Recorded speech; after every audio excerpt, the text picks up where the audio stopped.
Welcome to the Multifamily 0 to 1 online meetup, where we discuss the best strategies to get started in apartment syndication.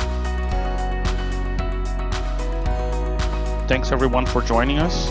This is our episode number 31. We have Jeff, who will introduce himself in a minute.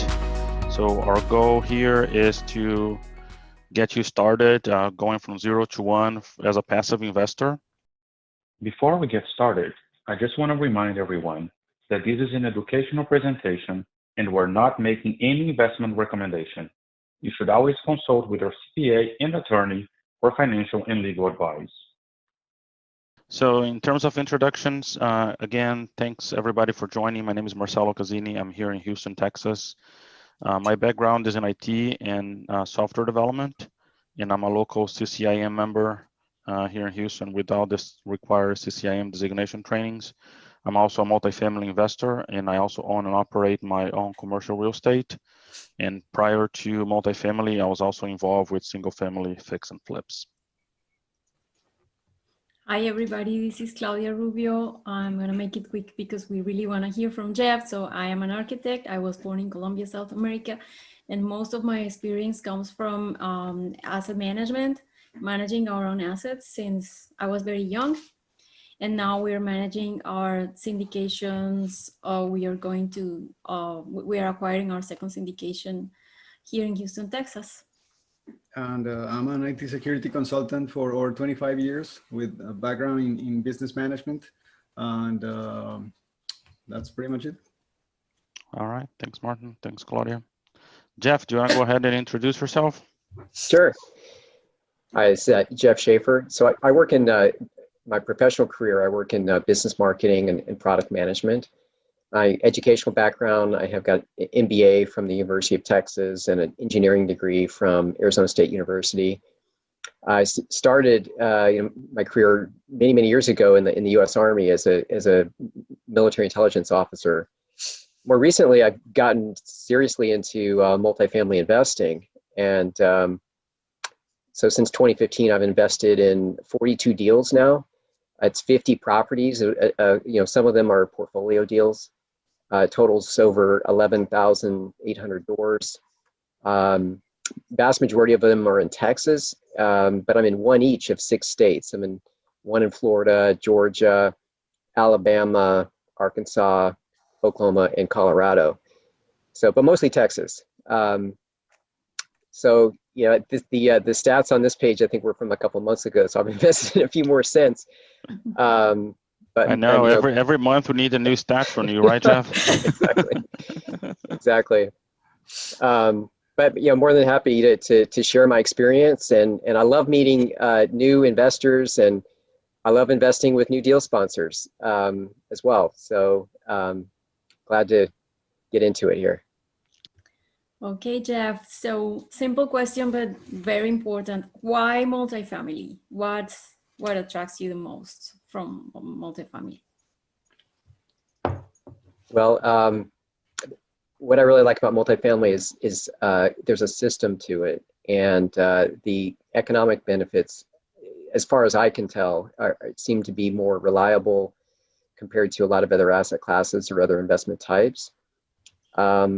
How I originally got started was I had some money sitting in a money market account. I had moved to Dallas, sold a house in New Jersey, had a bunch of money just sitting there for about a year or so, year or two, and then went to a weekend seminar and learned about multifamily. And we'll talk more about that in a minute, but what I really like about investing in multifamily is you have there's tax benefits due to the depreciation. You've got, so that's a big component of it. Then you have, there's an appreciation component where, the value of these properties are increasing over time. But more importantly, the deal sponsors, the ownership group can influence the appreciation of the properties through increasing the net operating income. So it puts the control into the hands of the ownership group to drive the value of the asset higher, and thereby you get your returns. And so I just love the system aspect of it, with that engineer, side of me, where it can become more predictable than many other asset classes. And then you look at the, kind of the economy and what types of businesses seem to perform, whether it's a, booming economy, maybe it's a downturn, but everybody needs a place to live. And so, retail, real estate, or office space, some of these other areas have, struggled over the last year, and you can see how there's, more ebbs and flows in those areas. But as long as you're picking good markets, that are landlord friendly, that have good population growth, good job growth, you tend to be able to minimize your risk, and have better confidence that you're going to get the returns that you're looking for. So you got the depreciation, you got the appreciation, and then there's a cash flow component. And so it's nice to be able to invest and not wait all the way until the end, and you're waiting for some big capital gain on the back end. But you could be getting that income stream, cash flow, and hopefully tax free based on your situation along the way. So there's just all around, it seems to be, for me, I've been shifting more and more of my assets over the years, into multifamily. It all started with just that money market account, and once I saw the great returns, and then also it's a great business, and it affords an opportunity to meet people, and it becomes like an interesting really part of your life. I've met a lot of, built a lot of relationships, with people over the years that I never would have met, outside of investing in multifamily. So for me, it's also kind of like there's a social element to it as well. And I get to learn. Things are always kind of evolving. There's different types of deals, things going on the financing side, or the different submarkets, or, different deal structures that you see, or different deal sponsors that I may be interacting with who have different ideas, about how they're going to, different value add or other income opportunities on properties. I mean, there's always something interesting, to learn about it. So for me, it's fun, and it's financially rewarding. That's great response. Very Sense. complete. Yeah. Oh, and let me just add one other thing. I shouldn't, I should mention as well that it's a feel-good business in the sense of, what we generally do when these groups come in, the syndications come in and buy a property, is we're making it a better place to live. Adding amenities, making the units themselves, better, fixtures, appliances, and so it becomes, an opportunity to improve the lifestyle of, people that are living in workforce housing. And those are generally the types of properties that we're investing in and making better. So, that's also another element of as well. I mean, I've seen some deal sponsors, I mean, they really take that to heart, and they're, they work very closely with their property managers, and, building more of a community, in these apartment buildings, or complexes. And you can really see, many of these deal sponsors that they really, that's a big part of why they're in the business as well. Right. We have a question from Jaspreet. What is the average amount you have invested over these 45 deals? Well, the average amount, so I'll be honest, my average has gone down recently because, in the early years, it was just me investing. But see, I've invested in a lot of different ways. So I've invested as an individual. I've invested through my IRA. I've invested now through LLCs. And I did an LLC I created it was 2019 with my daughter, and I'm invested in 6 deals with my daughter, and then created the second LLC with my son Austin here last year, and we're in 8 deals now. But when I started those LLCs, what happened is I started investing lower amounts because what I really wanted to do was create more of a portfolio, with them. And I wasn't sure how many I was going to do with each of them, like how much that they were going to keep at it, but they're both actively still in it. So, you know, so I you know, kind of started at like about 100,000, you know, deal. And then now I'm like around 75 a deal. So that's sort of like, you know, the range. But usually these syndications, you'll like the lower end of it would be a minimum of 50,000, you know, to get into a deal. But 75 tends to be a really good number because there's a lot of deals that have a $75,000 minimum. So if we just, you know, if like Austin and I, if we plan on 75,000 for a deal, then we're probably going to be eligible for most of the deals that come out. If we were targeting 50,000, we would be shut out, you know, of probably at least probably half of the deals just because they have a higher minimum. 75 seems to be a pretty good sweet spot, you know, to be able to get into a lot of deals. Thanks for answering that. You know, as a follow-up thing, I just wanted to say that I had multiple reasons for asking that question, because since we have so many aspiring W-2 quitting people here that said, you know what, we want to leave our jobs and we want to be passive income, I just wanted to help sort of bring it out that, look, you have to invest a good amount of money into multiple syndications so that you can figure out what's returning 7% cash on cash for those 3 to 5 year holds. Some is returning 10%, 12% cash on cash while you're, you know, in that 5-year hold. And then you get that big capital event, either it's a refi or a sale, for you to generate those, you know, mid-teens to high-teen IRRs. But you really can't be living off the cash flow if you're only looking to invest 25, 50,000 in 2 or 3 deals, right, and then say, yeah, I'm going to quit my job. So that's why I asked, is if your average per deal is, let's say, 75,000, and you've got 40 plus deals active, or even 30 deals active right now, that's generating enough cash flow every month to say, you know what, we can easily just back off the pedal a little bit. But if you've only got $150,000 in total invested across, even if it's 5 deals or 3 deals, 50 each, or 2 deals that have 75 each, I don't really feel like you're going to get enough returns, especially in the very first year of your investments, or even 2 years, unless they really buy so well that you can easily just say, yep, I'm going to quit my job and just chill off these passive income. Right.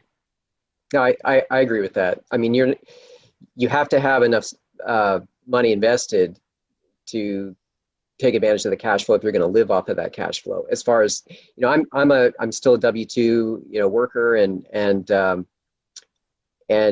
you know, I'm putting a good chunk of that, you know, as I'm making it, goes into multifamily, and then all of the returns that I'm generating in multifamily, that also goes back into multifamily. So I mean, what I've been doing is you know, continuing to reinvest. And so out of the 42 deals that I've invested in, 10 of them have gone full cycle. And so that's really nice to get that big pop on the back end when, well, let's say it's really nice when you get one. I mean, there are a few cases where it didn't actually get to the projected returns. So I will say that, you know, but on average it has exceeded. So anyway, you get that big cash infusion at the end when the property sells. There are also refinance scenarios. I've, you know, had a number of deals refinance as well. I generally tend to be more of a fan of just sell the property than do a refinance, because the refinance, the problem that I see is that you may get a little bit of cash back, and it's great to be able to take that and go invest that somewhere else. But it really depends on, you know, the interest rate, and is it really good for the property? Is it good for the investment? Because sometimes there will be a low cash flowing property that the deal sponsors may feel some kind of pressure to give some cash back to the investors, and so they'll go do a refinance. But now it just made that cash flow problem even more challenging, because now they've got a higher interest payment on their loan. And so I would, rather than just like not do the refinance, just, you know, make sure that that is a solid property and it's cash flowing well, and let's get it to a, you know, point where we can actually sell it, then, you know, possibly refinance and then maybe struggle. But so I've had a few of those, but but usually I like to see it when it sells, and then I can reinvest. I get that cash and I can reinvest. And then by doing that, I've been able to increase my my net worth, substantially. I've more than doubled my net worth, since I started, just a couple years ago. Yeah, makes sense. Can I jump in? Quick question, because you're talking about refinancing and how sometimes it makes it even more challenging for the property to cash flow. What are your thoughts then when you see a refinance in the business plan? Do you tend to shy away from those? Well, not necessarily, but let me just take a step back. And so I am part of the Brad Sumrock personal mentoring program, and I know many people here are part of that, either as a foundation student or as personal mentoring, but maybe not everybody is. The reason why I say that is that there's a certain model, and I'm really bought into it. I mean, I joined Brad's program back in November of 2014. So I'm kind of one of the long timers. And then I started investing in early 2015 as a passive, later upgraded to personal mentoring. But I use all of the principles that are taught in that program in terms of how do you do underwriting and do the deal analysis. And Austin and I mean, he'll vouch for this. We literally are doing analysis on our passive deals. And I know that there are a lot of passives that don't do that. And I even go to coaches and we'll bring passive deals to a coach, because I can do that as a personal mentoring student. And the coaches will say, like, nobody does this. But I'm just into it. So we really like to sharpen our pencils. But when it comes to the refinance, is generally we will not consider that. I mean, if they're going to do a refinance, okay, that's great. But to me, it's more of a hypothetical. You don't know what's going to happen with interest rates or what the financing markets are going to look like 2-3 years from now. So usually I just sort of set that aside in the analysis, and I want to look at the property and how is it going to perform, and what are the rents and your performer rents look like relative to the rent comps, and what kind of assumptions are being made with rent growth. And I want to make sure that top line looks really good and solid, like other income. Where is all that other income coming from? I just want to make sure the fundamentals are there. And then if a refinance happens, maybe it's good, maybe it's bad. I mean, sometimes it's good. Sometimes maybe it's not, but if I just set it aside, then that really doesn't become too much of a factor in in my analysis. Another aspect would be the financing itself, whether it's an agency loan or if it's a bridge loan. In the early days when I joined Brad's program, everybody was, kind of the gold standard was these 10 or 12 year term Fannie Mae loans. That's what everybody was doing. That was kind of what was being taught.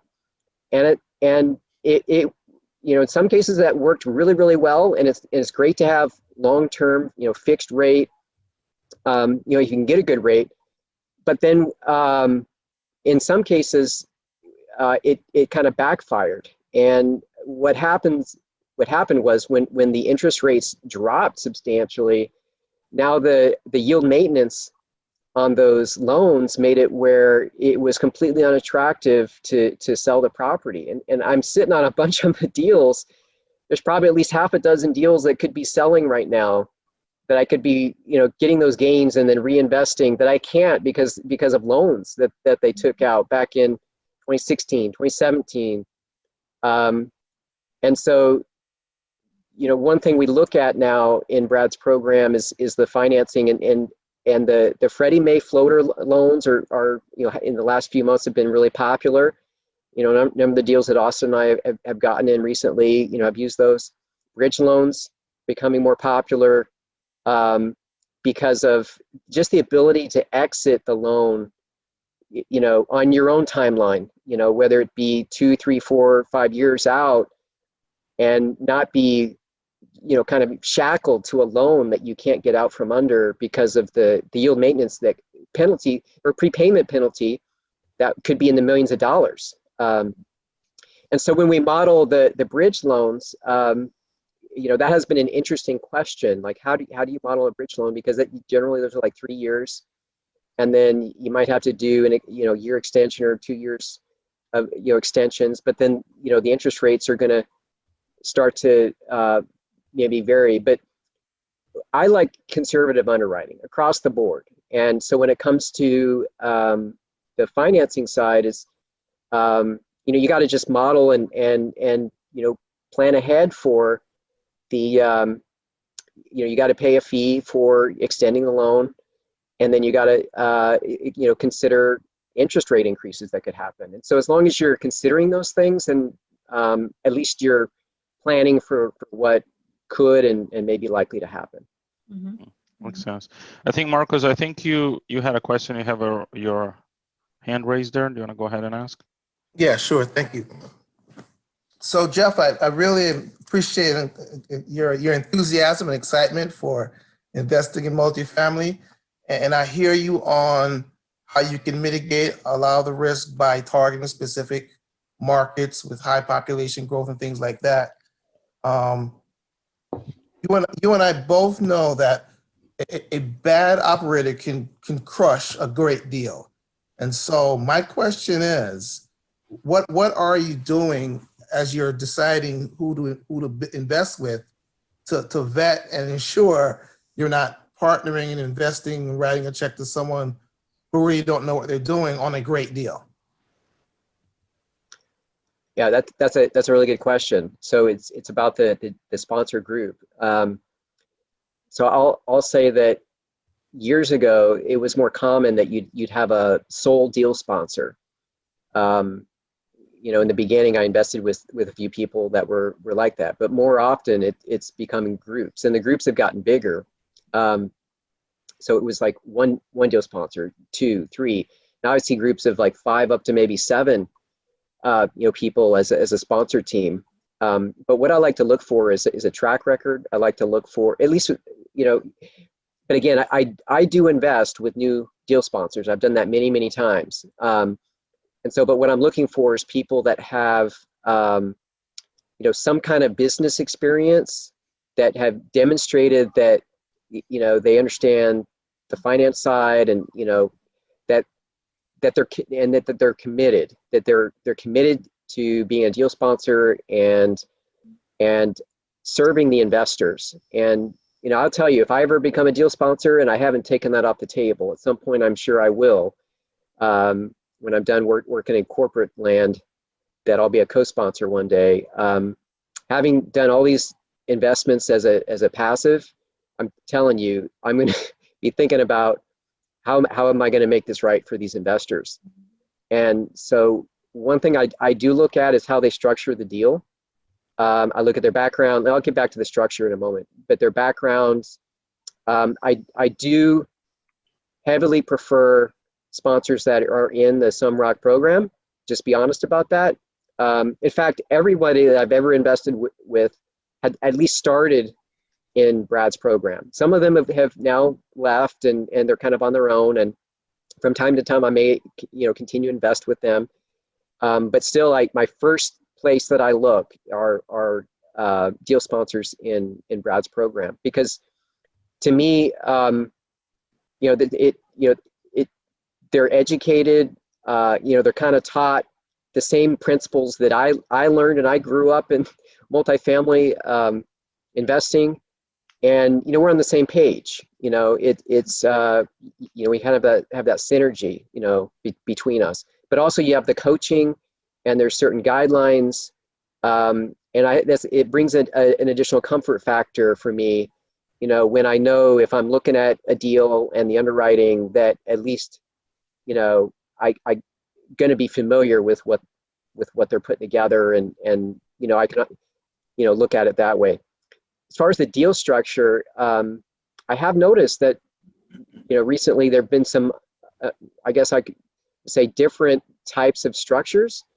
Most of the investments I ever did in the beginning, they were all like really clean, really straight structures where it was a sponsor split, maybe anywhere from 10% up to maybe 20%, depending on the experience, the sponsor, how many deals they've done, that the value that they're bringing in the deal, that type of thing.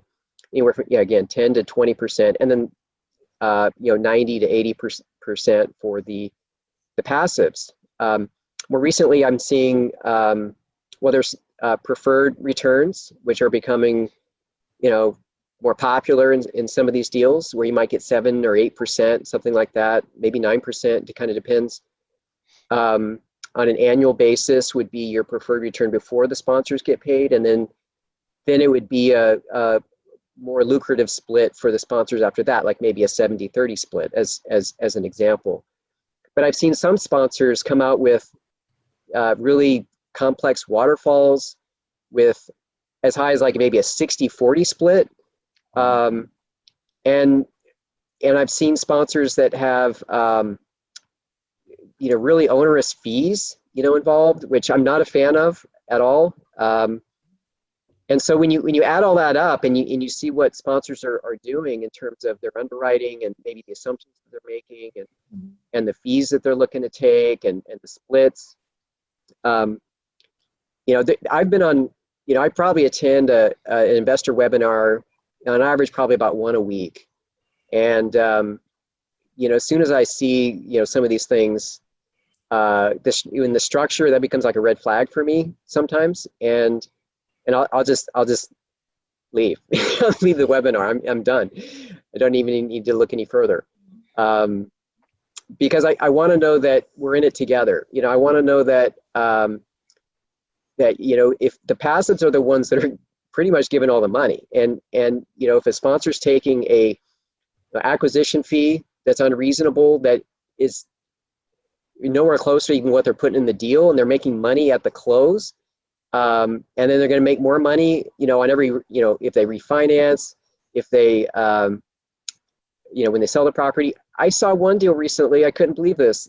They're going to get paid $1 million. $1 million. I did the math. They didn't advertise it like this, but they were going to get paid a fee if the reversion cap rate, which is the cap rate that occurs when you sell the property, if it hit a certain threshold, they were going to get paid $1 million at the sale. And I was like, you got to be kidding me. That the cap rate, the sponsors have no control over that. That's a market factor. So how does the sponsor feel, why would they feel justified to get paid $1 million for something that they didn't do anything to contribute to?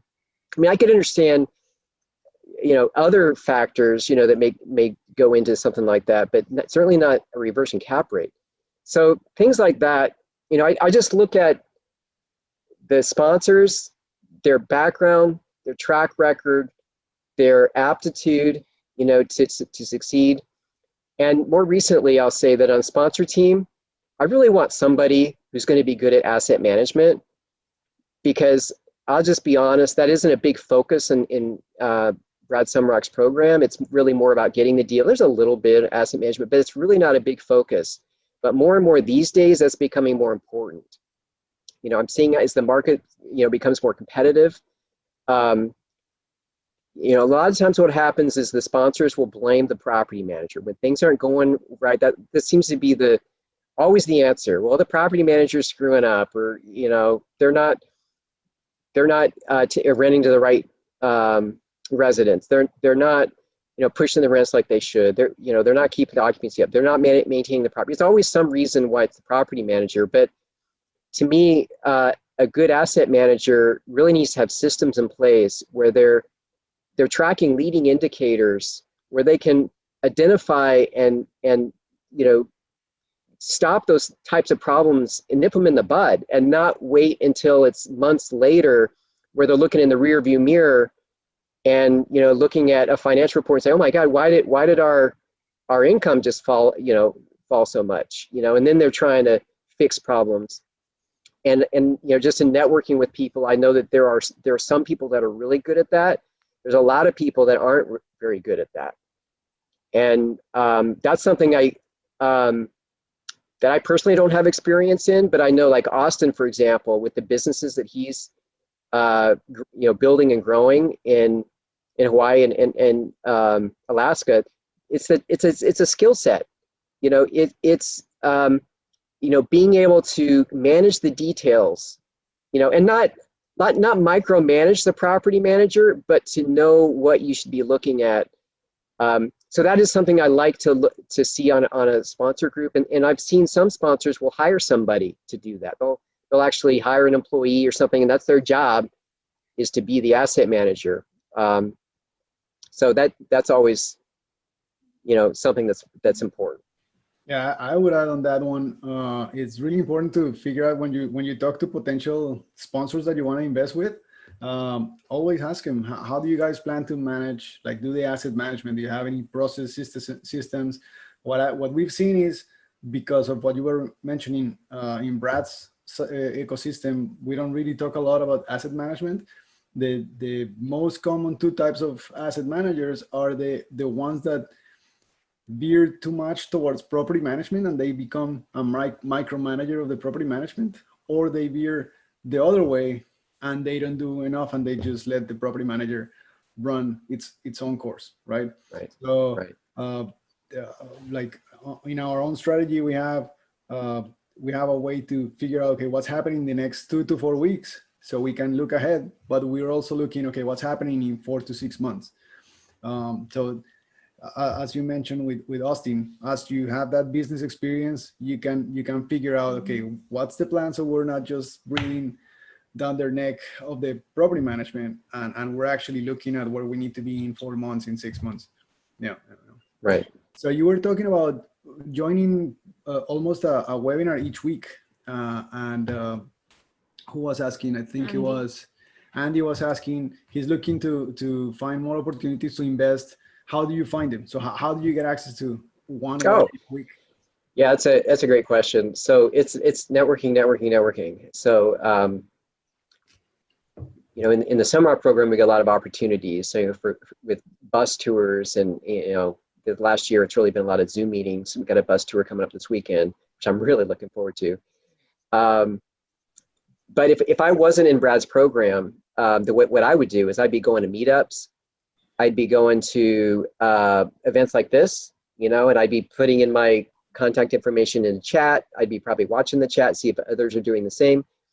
But what you have to do is you have to develop a substantive, pre-existing business relationship, you know, with someone. There's SEC guidelines, because when we invest in a syndication, it's a security. It's a type of security, and so there's an exemption under the SEC where it's not like publicly traded, but this is more, you know, private. So that's why we have these PPMs, the private placement memorandums. But usually the exemptions that are selected for these type of properties, you have to be either an accredited investor, which means you know, you either have, you know, $200,000 as an individual, or I don't remember what the value is for a married couple, 300 as income, or you've got at least $1 million in net worth, not including the equity in your primary residence.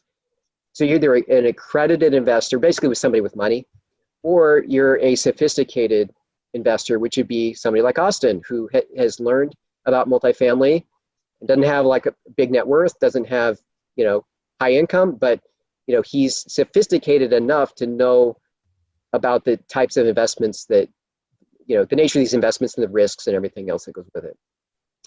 But if you're accredited or sophisticated, you still have to qualify for the under the SEC exemption, and so unless it's a accredited only, and I'm trying to remember, I think it's 506 C is a great C, which would be accredited only. So those can be advertised, and you don't have to have that pre-existing relationship. So if you're an accredited investor, it actually opens it up and makes it a little bit easier, because you can invest in a deal where you don't actually know the person before you find out about the deal, or before they're working on the deal. But otherwise, you have to have that relationship ahead of time. And that's most of the deals that I ever see are actually Reg D 506B. So those would be the ones where you have to be accredited or sophisticated, but you have to have that pre-existing relationship. So it's really about networking. So you go meet people who are deal sponsors, and you don't just like get their contact information. They have to know you, and you have to know them, and so you have to have a conversation. and just learn a little bit about each other, about your what the same type of things we're talking about here. What do you like about multifamily? What are your goals? What are you trying to do? What markets are you interested in? And then through that networking, then you can get in their investor database, and then you'll start to receive emails like when they have a deal. Now you're gonna have to do that with more than just one deal sponsor. If you want to have deal flow, like I want to have deal flow, and I do have deal flow because I've got a lot of deal sponsors that I've met over the years. So you're gonna have to kind of keep that going, because the average deal sponsor may only have, well, like really good ones will have multiple deals in a year, but many are going to only have like one in a year or something. And so if you want to be seeing a deal every month or whatever frequency, you're going to have a lot of those relationships. Now, once you've invested in a deal, things can open up a little bit, because at least in my experience, you got multiple people that are partnering with each other. And I've noticed a pattern. I went back and I looked I've invested with so many deal sponsors over these 42 deals. It's like 60 different deal sponsors, or it's more than that by now. But it's because different people partnering with each other. But then as soon as you've invested with somebody, and let's say it's a group of like 3 or 4 people, now it doesn't necessarily mean that 3 or 4 people are going to be exact same people that are going to go do their next deal together. They can form a different group or partner with other people for their next deal. And then so now, by definition, if you've invested in one deal with a group of like 3 or 4 or 5 people, now you definitely have a pre-existing business relationship because you've invested with them. And then so now you'll be on all of their investor databases. And then so if any of them do deals in the future, you should hopefully be. Are you still dealing with this? Yeah. Do I save it on Google? So that's kind of how I built like a funnel, if you will, of lots of deal sponsors. Just networking, and then just investing in deals, and then seeing the next deals that these sponsors are now maybe partnering with somebody else. And even like the experienced investors sometimes partner with new deal sponsors, because it's advantageous for both parties, because the new deal sponsor is probably going to need somebody with experience, to help, get the loan, credibility with the seller broker, to get the deal, their investor database. There's a lot of reasons why a new sponsor may want to partner with somebody who's already done a deal or two, right? And the converse is true as well. There are benefits for the experienced sponsor. They partner with somebody who's new, because now they can sort of expand and they can do more deals as a co-sponsor. So, and they can get other people helping and doing a lot of the work, to get these deals under contract and closed. And share the load also. Yeah. Yeah. Right. Share the load. That's great. I think Georgia did that's a comment.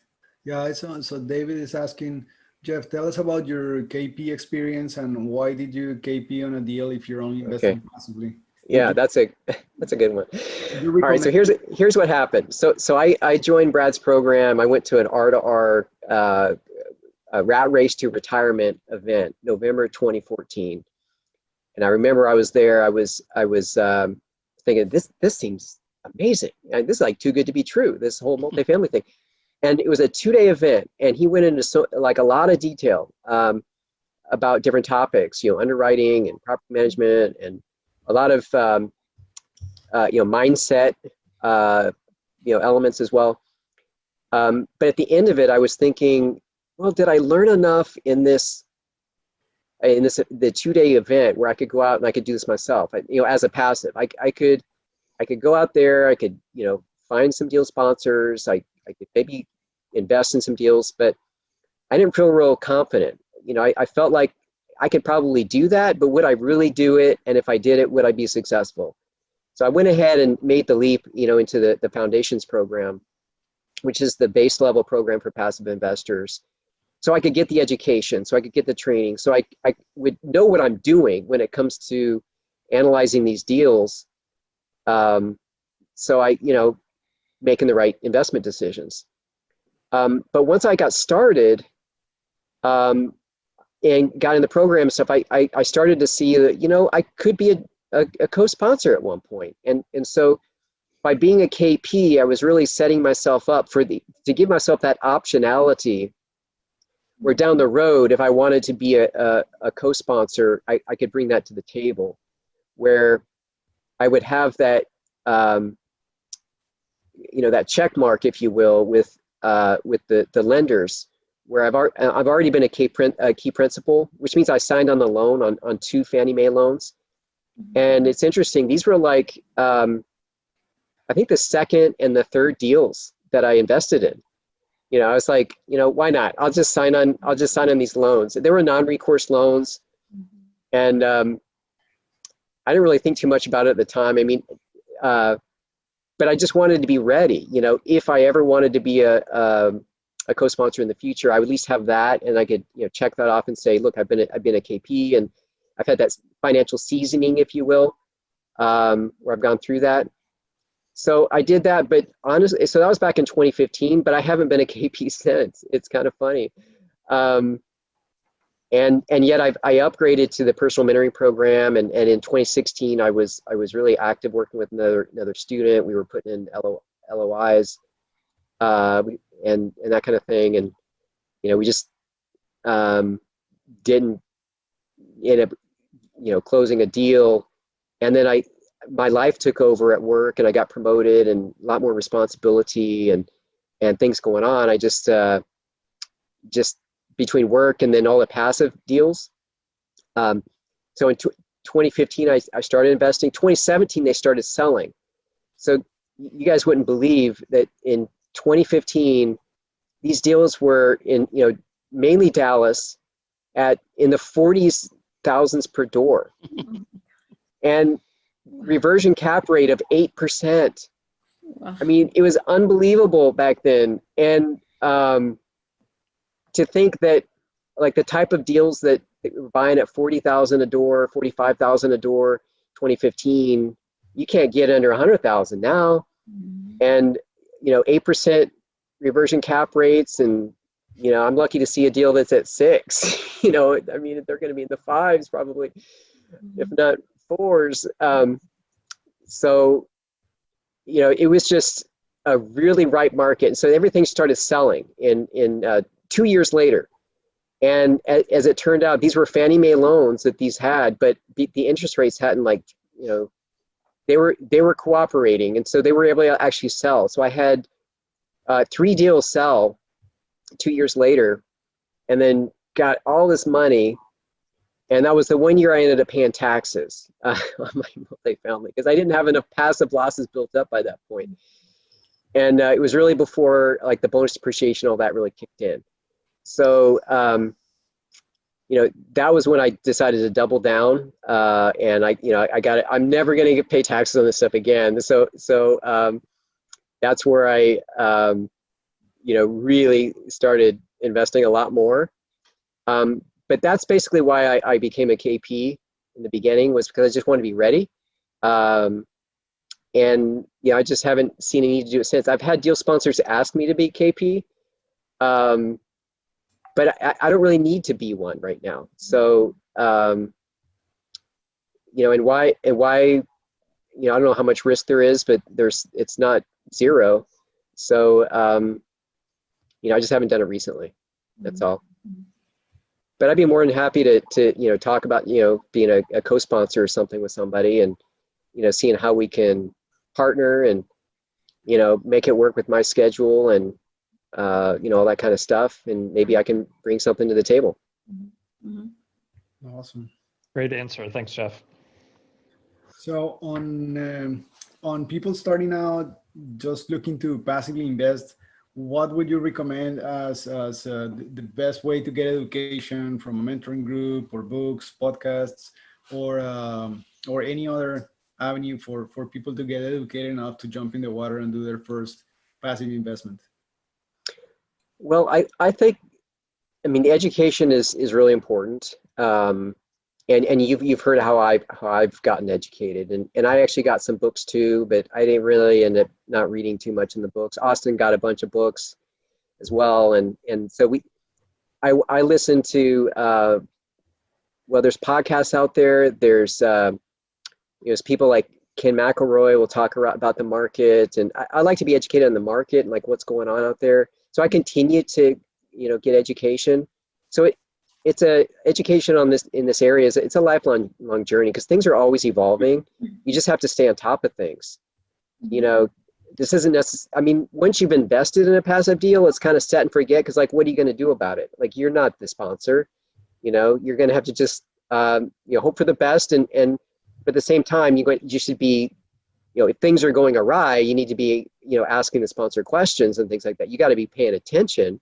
Certainly, look at the financial reports, for goodness sakes, and know what's going on with these properties. I got so many, it's kind of hard sometimes, but I just generally have a good pulse on how the properties are doing and how the sponsors are doing. I do read their monthly reports and everything.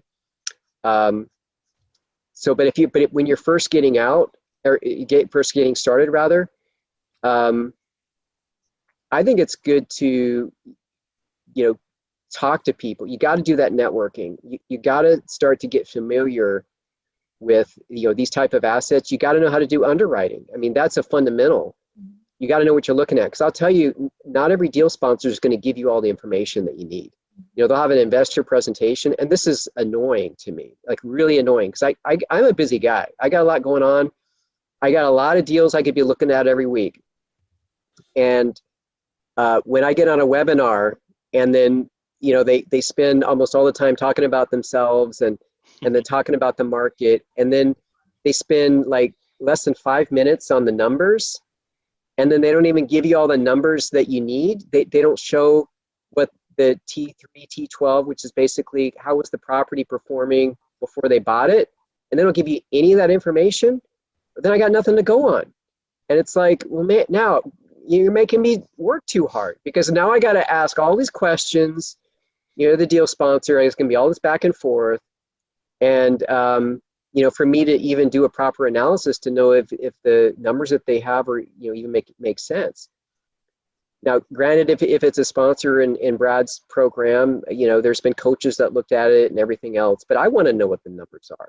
I want to feel comfortable with it for myself. It's my, it's my investment.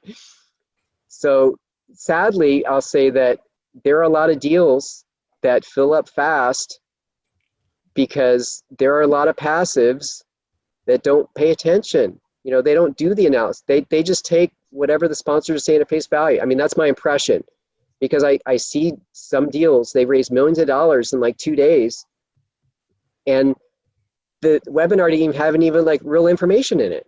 It's crazy. But people are throwing money at that. So I think my advice for a passive investor is you gotta understand how to do the analysis, and you need to challenge the deal sponsor when they don't give you, the background information, the facts that you need to, to do what you need to do. I just wouldn't invest. I'm not going to invest with someone. I mean, to me, that's a signal. Like if they're not going to be transparent in the very beginning, do you think it's going to get any better later? Yeah. Usually it doesn't. Yeah, that's what I would say. I mean, you're in the sales cycle at that point. If they're not going to be very helpful when you're a prospect, I mean, once you committed, then it's going to go downhill from there. Right.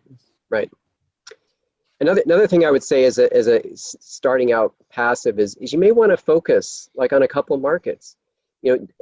Brad talks about like, what's your deal criteria? It's like, what are the types of deals that you want to invest in? Think about it. Like, am I looking for value adds? Am I looking for a cash flow deal? It depends on your situation.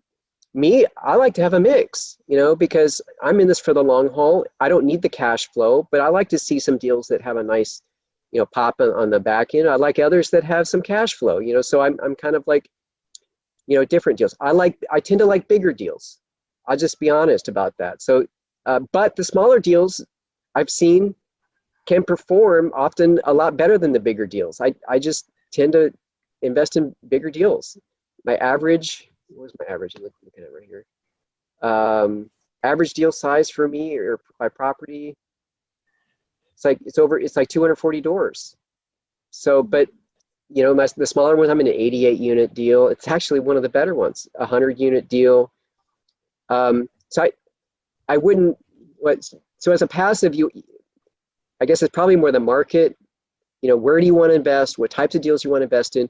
Who are the types of sponsors, or what are you looking for in a sponsor group? You know, think through those things so that you know you've got something when you see it, because sometimes you got to act fast. Mm-hmm. Now, Jeff, given your experience that you have today, you invest in a lot of deals. For somebody who's starting now, would you have done anything differently on the first deals? What would I have done differently? So the first deal that I invested in, I didn't share the results of that one. It was a home run, I will tell you. So that one sold. I mentioned it sold in 2 years. It was about 2.5 years. It closed in 2015, sold in 2017. We had what was the total return on this thing? It was 181% return. 181% return in 2.5 years. Wow. It was a 2.8x multiple. We don't see many deals like that anymore. But I had 3 deals that were kind of like that, all from 2015. Same crazy like range of return. So I can't complain, you know, about that. I think what I learned, I don't know if I would do anything differently. One thing that was interesting about that deal, a couple things, is that back then so that deal, it was a $10 million deal. And it was a couple of new deal sponsors, and they were sponsoring with somebody that was outside of Brad's program, which, you know, the guidelines and rules have changed, and you know, now all the sponsors would have to be in you know, personal mentoring students with Brad. Mm-hmm. But that $10 million deal at the time was the biggest that had ever been done, you know, in Brad's group at the time. I just invested in a deal with Austin. It was a $117 million deal. It was a portfolio deal down in Houston. Unbelievable how large these deals have gotten, you know, just in, you know, in the last 5-6 years. It's unbelievable. First it was 10 million, then the next it was 20 million. Now, you know, now over $100 million that you know, they're investing, you know, in one deal. But that first deal, I mean, what would I do differently? One other thing that was interesting was that deal actually closed before I invested in it. So I knew the deal sponsors because I met them, you know, on a bus tour in December. The deal went under contract at the end of December. It closed, I think it was either late January, February, somewhere around there. And then I actually invested in March. So what happened was, in that particular case, the sponsors had enough capital to close, but they were still looking to raise a little bit more, I guess, to maybe move some money around or maybe swap out some of their own funds or things like that. So I was able to get in actually after the close. I think that may have been the only one that ever happened for me like that. Not that there's anything wrong with that. It's just kind of interesting how that had played out. Just know that can happen, you know. But it's probably a rarity because usually what happens is the sponsors raise all the money that they're looking for. They've already put in the money that they want to put in. Everything's locked. You know, they close. That's it. There have been a few deals where I was like literally the last guy investing, you know, because I got busy. You know, I was just like doing other things, and then, you know, call up the sponsor, you know, after a couple of weeks, and like, hey, are you looking for anybody? I was like, I got one spot. And I go, okay, you know, I'm in. That actually happened a couple of times, kind of funny. But yeah, I don't know if I would do anything differently from that first deal. Yeah, I mean, it was really good. I guess maybe one thing I maybe would do differently is I didn't know the sponsors that long. So it was like I knew them like couple months. We met on a bus tour. You know, I hadn't really been looking at I looked at a couple deals. My deal flow was really low back then. And so I just took a leap and invested with these guys on this one. It ended up doing really, really well. So it all turned out. So I can't complain. Good. Hey, Marcos, do you want to go ahead and ask your question? I don't know if that's the same one you type it on the chat there. No, the chat ones are separate. Okay. On that amazing deal you were just describing, which I've now forgotten the numbers, just to clarify, could you share what was the pre-closing pro forma projected multiple, and then what was the actual, just so we can have that delta? That's a great question, and I don't know if I've got that. I think it was around 100% return, if I remember right, over 5 years. So that was generally, so the general guideline that what everybody was shooting for back then, it was basically, we're shooting for 10% cash on cash returns for cash flow. And then we were looking for, total 100% return in 5 years or less. And so that was usually how these things were modeled back then. And so while I don't know the exact number, it would have been like around that. But that would have been 100% return over 5 years. This was 181% in 2.5 years. So obviously far exceeded, the projections. And one other question that Marcos had on the chat here, maybe the final question for us to close. Are there any deals that you invest that you would not invest again because of the sponsor? Yeah, I think there's a few. So, I have, like I said, I have invested with a lot.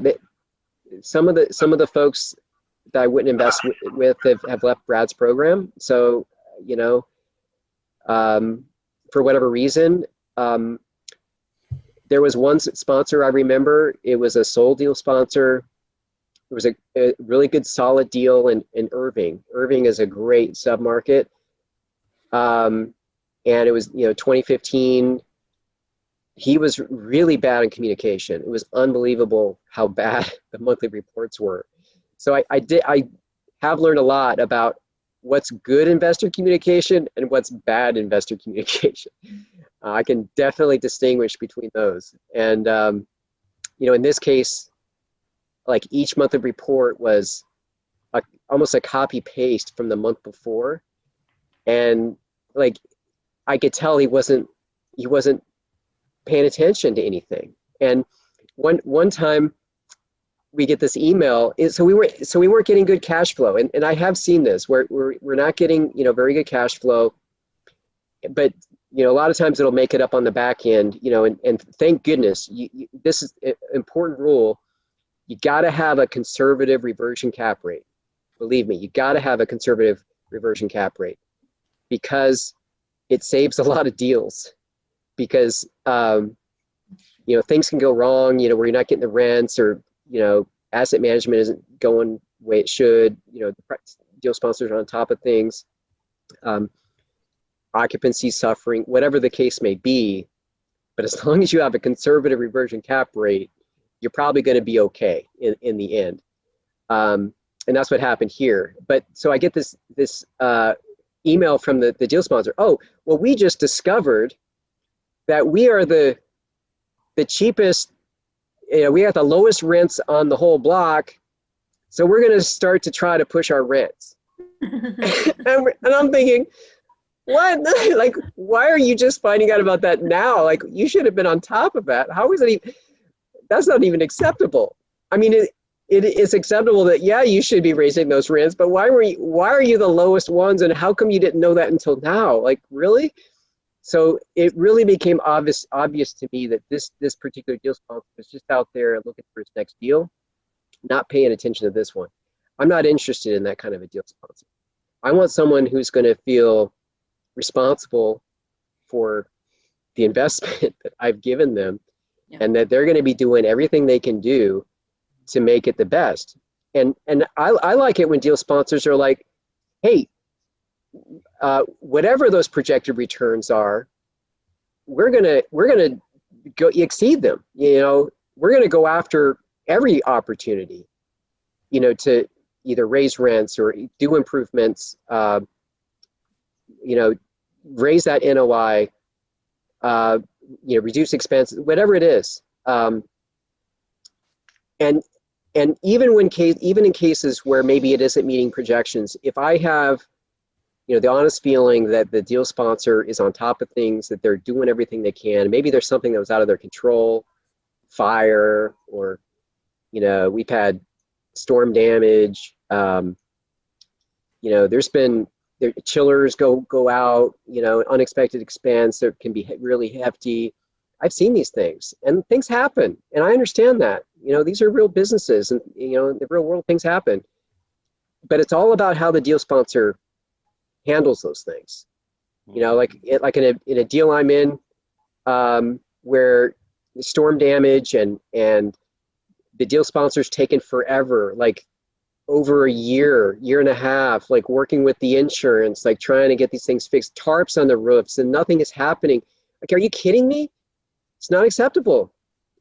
So yeah, there's some deal sponsors that I'm not going to invest with again, but there's plenty of people, I would say vast majority of them, I'd be glad to invest with again. That's good. All right, so we're gonna start wrapping up here. I did share my our YouTube channel there. So if you guys haven't subscribed yet, we try to post our recordings there as soon after our meeting. So please subscribe to our YouTube. And for the first time attendees here, we meet on the first and third Wednesday of every month. And so the first Wednesday, we focus on how to get started as a syndicator. So that's going to be on May 5th. And then on the third Wednesday, like today, we focus on how to get started as a passive investor. So, and I think as you guys are seeing today, even if your goal is to be a syndicator, I think it's very important to know what's important, what a passive investor is looking at a deal. So when you have your own deal, you can target you know how to target the right information, like Jeff was saying, presentations without numbers. And so I think there's a lot of golden nuggets by listening to the passive investor presentation, even if you are trying to be a syndicator. So Jeff, you provided us a lot of value. I appreciate your time. I know you're a busy man we probably stopped you from getting 2 other deals tonight by coming to our meetup. So I apologize. There's actually 2 in my queue. I know. Yeah. I got to go watch the recordings. So, and Jeff's email is there. So if anybody have any questions for him, I hope, Jeff, it's okay for them to reach out to you with any additional questions. And we'll bring you back when you have 80 investments, so probably like in 2-3 months. Exactly. Yeah, in 6 weeks. I think this is the longest we've gone. Sorry for taking more time than we planned, and I think this is the least amount of questions from our standard questionnaire that we went through, because we all had great questions from the attendance. So that was a really good thing. We do. Thank you for watching this week's episode of the Multifamily 0 to 1 Meetup. Join us live the first and third Wednesday of every month.